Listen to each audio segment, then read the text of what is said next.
Will a recent U.S. Supreme Court ruling weaken the medical interpreters represented by the Washington Federation of State Employees?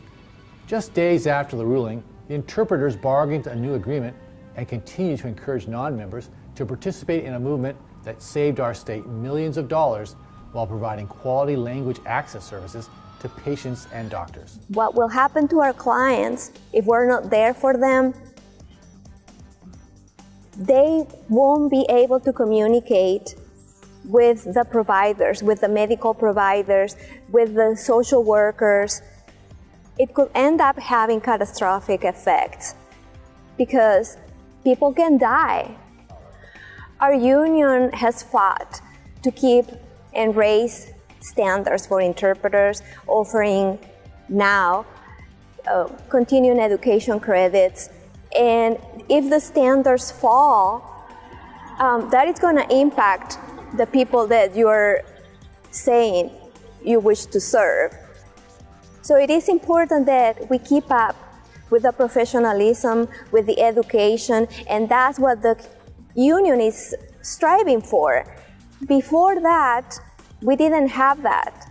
Anybody could just walk and be an interpreter with 3 words. Addressing our international convention recently, AFSCME President Lee Saunders restated the goals that state employees have for all workers, union or not. Through our solidarity, we can champion the values we believe in. Our values help level the playing field for working families so that all of us are included in America's promise. Leveling the playing field requires a collective bargaining, which built the middle class. Collective bargaining must be respected. Leveling the playing field requires that working families earn a decent living and retire with dignity and respect. Leveling that playing field. Leveling the playing field requires that our political system be accessible to all of us, not to the highest bidder. Leveling that playing field. Leveling the playing field requires that public services keep the most vulnerable from slipping through the cracks and be strong enough to protect our communities.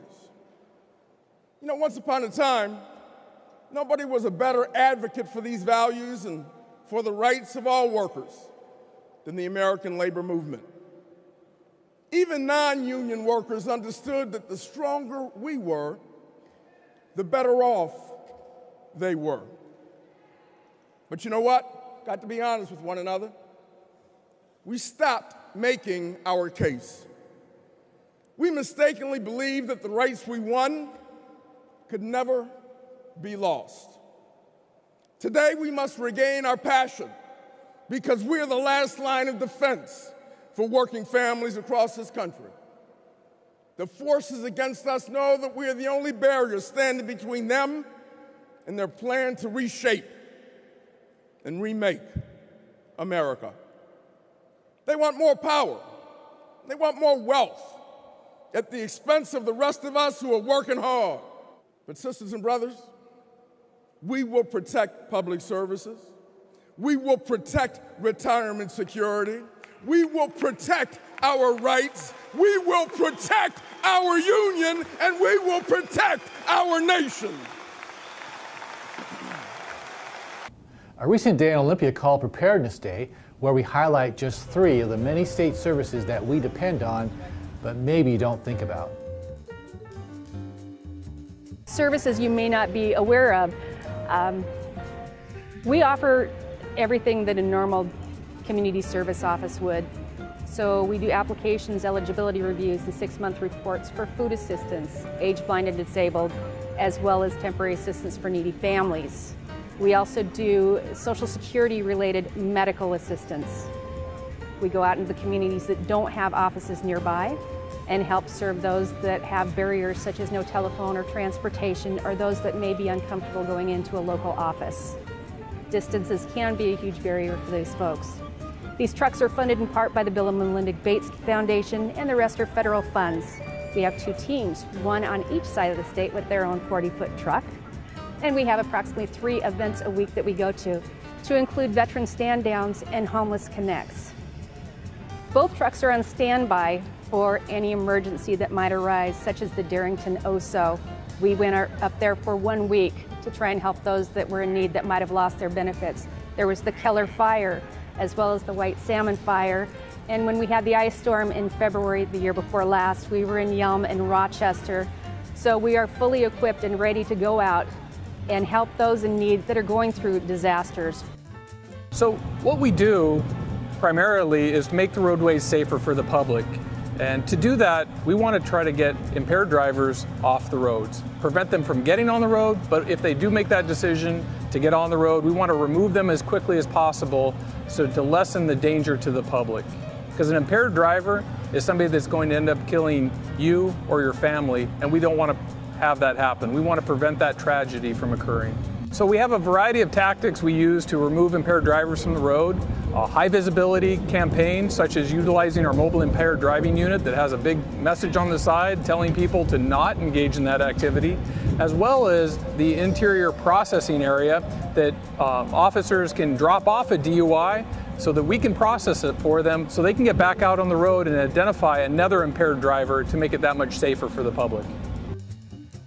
Our crews are out typically Monday through Friday in the major metropolitan areas, and we're out during the morning and evening commutes.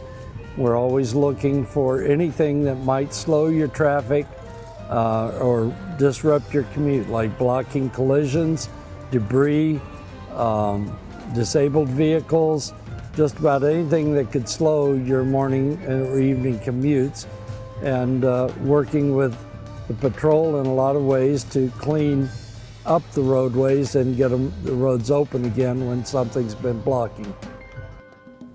If you're wealthy and want even more, isn't it a good thing when there's a strong middle class to buy what you're selling? We asked Damon Silvers of the AFL-CIO if that's truth or just a myth. No, I think that's perfectly true, and I think we've seen many examples of that in recent history. Certainly in our country after World War II, an awful lot of people got rich making and selling things to a rising middle class. Something sort of like that is going on in China, although China is very unequal, much more unequal economically than the United States was after World War II. But, making and selling things to people that need them is not the only way to get rich, though. It can be a lot easier to get rich by, tax strategies, capital markets, secondary capital market speculation. You don't actually have to work as hard for as long, or at least it sometimes feels that way. If you have a society where you have high unemployment and falling wages, then it's possible to essentially get rich by exploiting labor.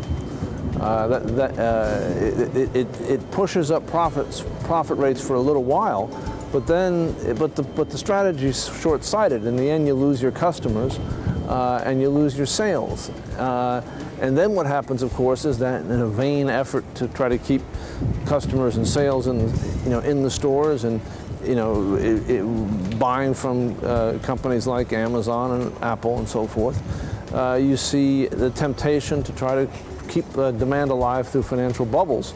In the end, we know where that leads. That leads to catastrophe. So, really the idea that you can make a lot of money in a sustainable way, that people who own businesses and people at the tops of corporate pyramids can make a lot of money in a sustainable way through having a lot of unemployment and low wages and pocketing the profits. That can work for a little while, but it's not it doesn't produce sustainable prosperity. And in that sense, what you're saying, what you started out with, the question you started out with, is entirely correct. Labor Day. It should mean more than just having a 3-day weekend, especially if you're supporting a family. Here's Robert Reich. Labor Day used to be a time to celebrate the rising wages, better working conditions, and improved benefits that most working people in America enjoyed for years. No longer.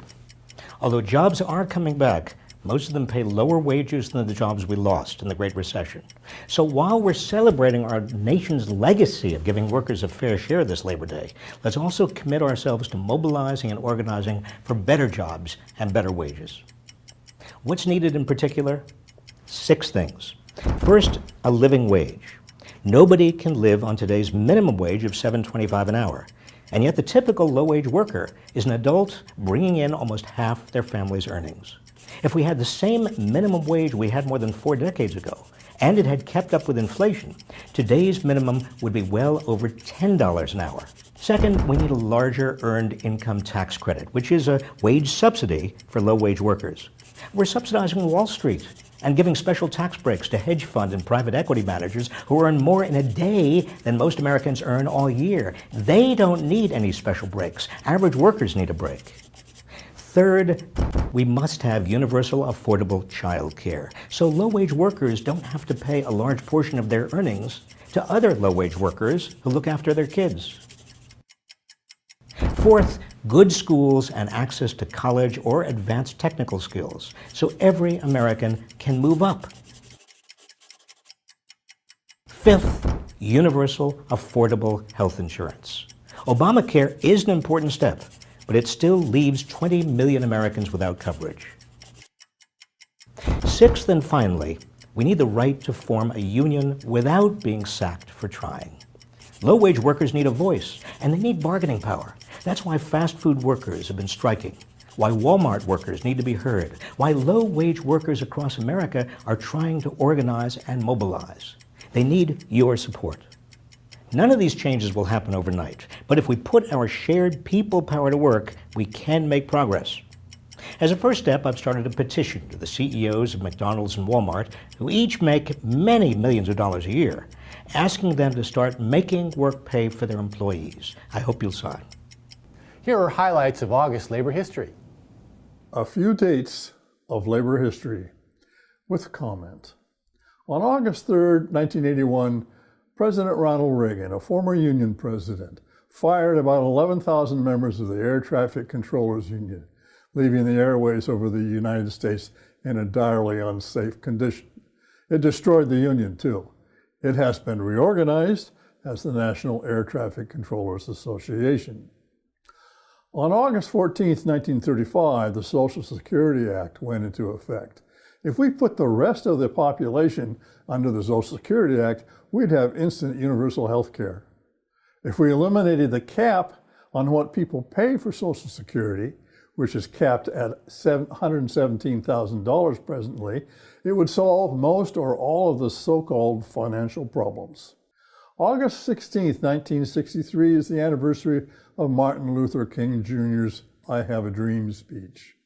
Read Going Down Jericho Road, PNLHA member Mike Honey's book about King's last days before assassination.